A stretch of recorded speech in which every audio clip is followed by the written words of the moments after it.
সেদিন সকালে ভাবলাম কালো কাপড়ে কিছু কাজ করা যাক। যেমন ভাবনা তেমন কাজ, ফ্রেমে বন্দি করে নিলাম।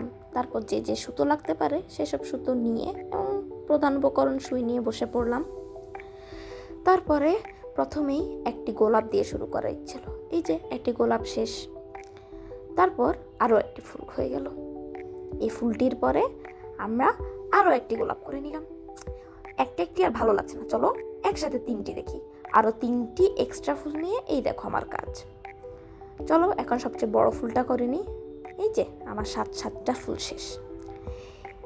এবার আমি ক্রসফোর্ড দিয়ে 3 সারি করে নিলাম, দেখো কি সুন্দর লাগছে। তারপর কিছু পাতা এঁকে নিলাম,